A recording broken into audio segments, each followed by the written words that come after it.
بسم الله الرحمن الرحيم والعصر إن الإنسان لفي خسر إلا الذين آمنوا وعملوا الصالحات وتواصوا بالحق وتواصوا بالصبر. Assalamualaikum warahmatullahi wabarakatuh.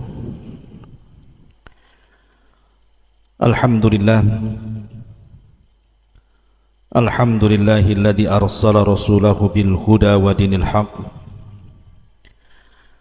liyudhhirahu 'alad dini kullihi wa kafa billahi shahida wa kafa billahi wakila. Asyhadu an la ilaha illallah wahdahu rabbi la syarika lah wa asyhadu anna Muhammadan abduhu wa rasuluhu alladzi la nabiyya ba'dah, amma ba'du. Ma'asyiral muslimin yang dimuliakan Allah Subhanahu wa taala,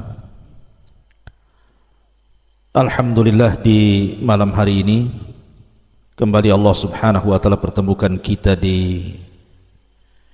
tempat yang insyaallah diberkahi, di Masjid Jabal Uhud, dan kita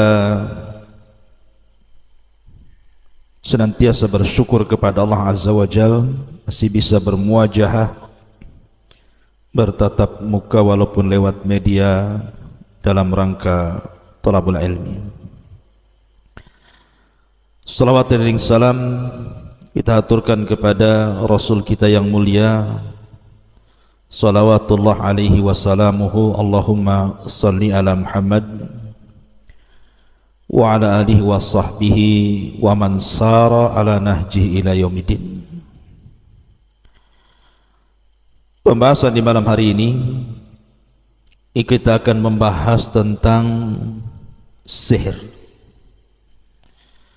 dan tanda-tanda orang yang terkena sihir.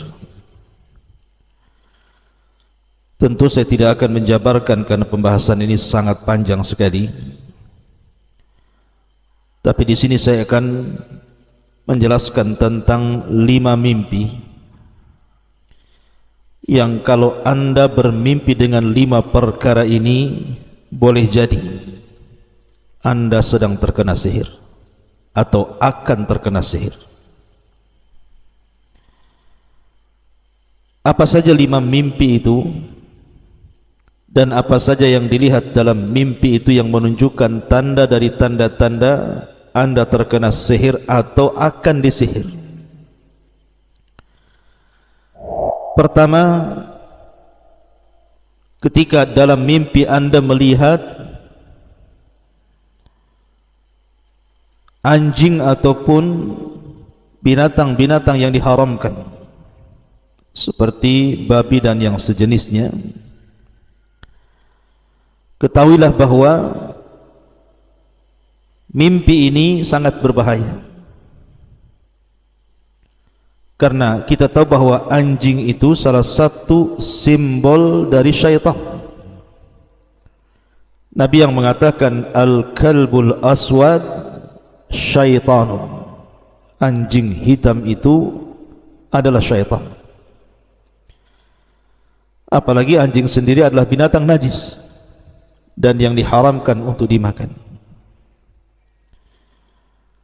Ini yang pertama. Yang kedua, atau dalam mimpi Anda melihat racun, atau Anda terkena racun, atau Anda sedang minum racun, atau Anda diberikan racun, maka ini pun mimpi yang harus diwaspadai. Karena Nabi SAW bersabda dalam sebuah hadis, kata Nabi SAW, man akala sab'a tamarat, barang siapa yang memakan 7 butir kurma, min ajwatil madinati, dari kurma-kurma Ajwa, kurma kota Madinah, Maka Rasul mengatakan lam yadurru sihrun wala sammun, maka tidak akan memadaratkan bagi dia sihir ataupun racun. Di sini Rasul SAW menggandengkan antara sihir dengan racun, menunjukkan kalau orang mimpi meminum racun, disediakan racun, atau sedang meminum racun, atau terkena racun dan begitu seterusnya, maka waspadai mimpi anda. Boleh jadi ini bagian daripada mimpi bahwa anda sedang terkena sihir, atau mungkin anda akan disihir. Wallahu a'lam.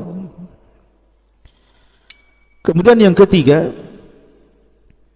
ketika dalam mimpi anda melihat semacam ular, kalajengking dan binatang-binatang yang berbisa lainnya, mungkin ular-ular itu dalam mimpi menyerang anda, atau anda sedang dililit ular, atau anda sedang di tengah-tengah ular dan begitu seterusnya, maka mimpi ini juga waspadai.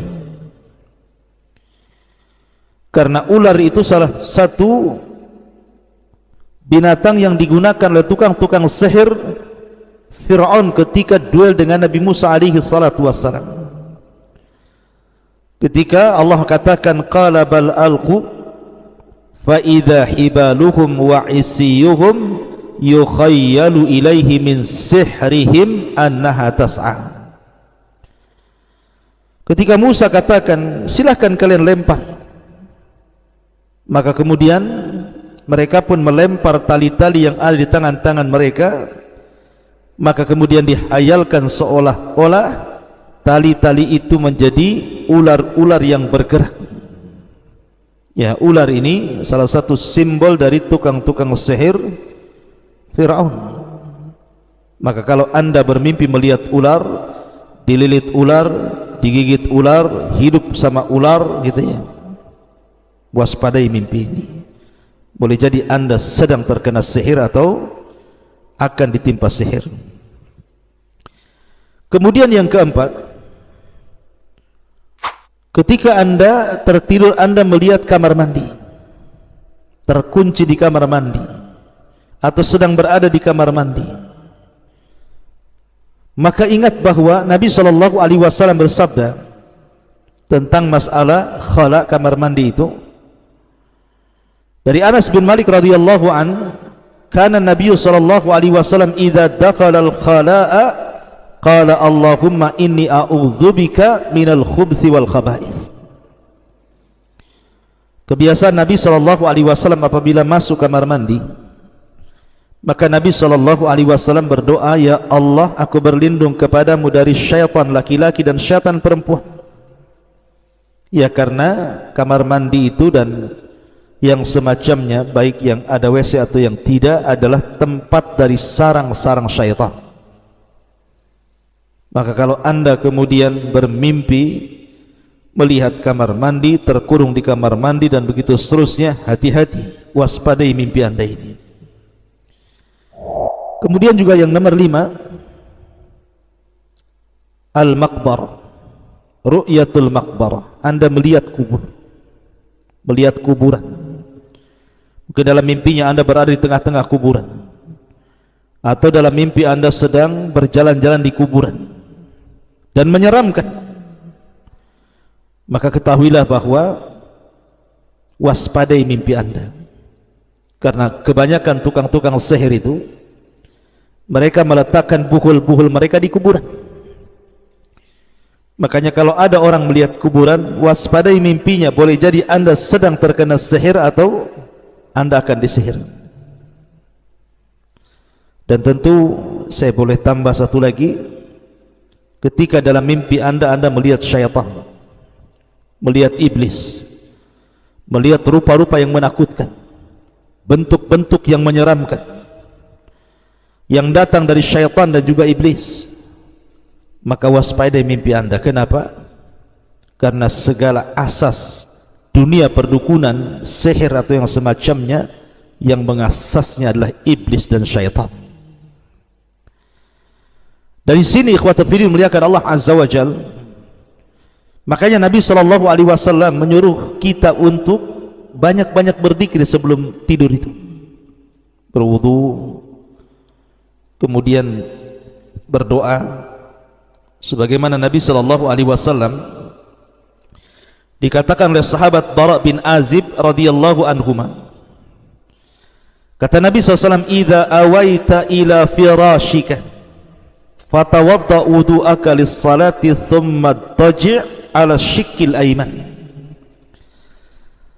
thumma qala Allahumma aslamtu nafsi ilayka wa fawwadtu amri ilayka wa aljahtu dhahri ilayka raghbatan wa rahbatan ilayka la malja wa la manja minka illa ilayka amantu bi kitabika alladhi unzil wa bi nabiyyika alladhi ursil fa in mitta mitta 'alal fitrah faj'al kunna akhira ma takun." Kata Nabi SAW, apabila engkau menuju tempat pembaringan, tempat tidur, maka terlentanglah ke arah lambung kanan dan berdoa, "Ya Allah, aku serahkan diriku kepadamu, aku serahkan seluruh urusanku kepadamu, aku serahkan pundakku kepadamu.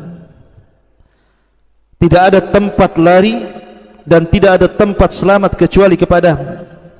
Aku hanya beriman dengan kitab yang kau turunkan dan Rasul yang kau utus." Maka barang siapa yang mengucapkan seperti ini, kalaupun Allah takdirkan mati, mata 'alal fitrah, maka dia akan mati di atas fitrah. Tetapi kalau Allah takdirkan masih hidup, maka asa ala khairi, maka dia akan hidup di atas kebaikan. Makanya juga disunnahkan membaca qul a'udzu birabbil falaq, qul a'udzu birabbin nas, qul huwallahu ahad, kemudian diusapkan dari ujung kepala sampai kaki supaya tidak ada gangguan dari syaitan. Karena bagaimanapun sihir ini bukan perkara biasa, tapi perkara yang menakutkan. Berapa banyak orang sehat jadi sakit, bahkan mengalami kematian. Berapa banyak orang yang kemudian yang tadinya bersahabat jadi bertengkar. Berapa banyak suami istri akhirnya bercerai. Berapa banyak orang bermusuhan dan bertumpahan darah dan begitu seterusnya. Ini akibat pengaruh sihir. Makanya kita berdoa kepada Allah Subhanahu wa taala agar Allah Subhanahu wa taala jauhkan kita dari segala jenis sihir yang dikirimkan oleh tukang-tukang sihir yang jahat.